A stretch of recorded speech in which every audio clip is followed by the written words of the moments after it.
जिथे जिथे बिल्डिंगची कामं चालू आहेत त्या सगळ्या कॉन्ट्रॅक्टरला नेऊन द्या की काही काम असेल तर मला सांगा, मी येईल तुमच्या हाताखाली राबायला. एकदा तुम्ही राबायला शिकलात तर तुम्ही कधी मोठे व्हाल तुम्हाला सुद्धा कळणार.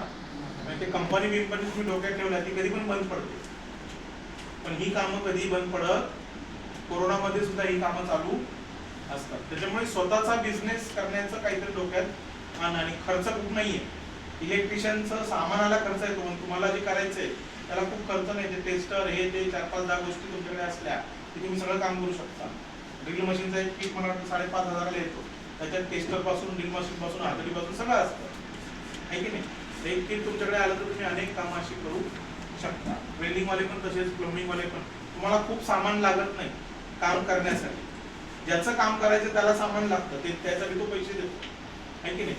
असं सुद्धा काही लोक करतात की सामान तुम्ही आणून द्या, मी बाकी काम करतो, माझी मजुरी येऊ.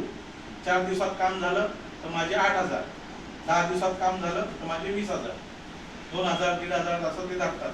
2 माणसं आणली तर किती एवढे. आणि आपल्याच मित्रांना मैत्रिणींना तुम्ही हाताशी घेऊन ही सगळी कामं करू शकता. आली कन्सेप्ट लक्षात घ्या. तर सगळ्यांना खूप साऱ्या शुभेच्छा. नियमित क्लासमध्ये या.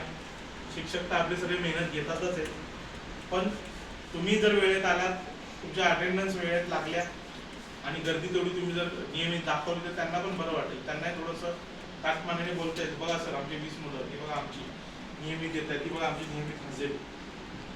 नाही तर मग काय होतं, सर हजेरी लागत नाही, हजेरी लागत नाही. त्याचं कारण वेगवेगळे असू शकतात. इंटरनेट आहे, मोबाईल आहे, तुम्हीच नाही येत तर हजेरी कसली लागेल, की नाही. ते सगळ्या गोष्टी असतात. ते सगळं सांभाळून आपल्याला काय करायचंय. या सगळ्या गोष्टींचा उद्देश एकच आहे. सरकारचा जर उद्देश आहे यांची अटेंडन्स घ्यायची, यांना जबरदस्ती बसवायचा. कोकणे सरांचा उद्देश असेल की यांना फोन लावायचे, 10 वेळा त्रास द्यायचा शिक्षकांना.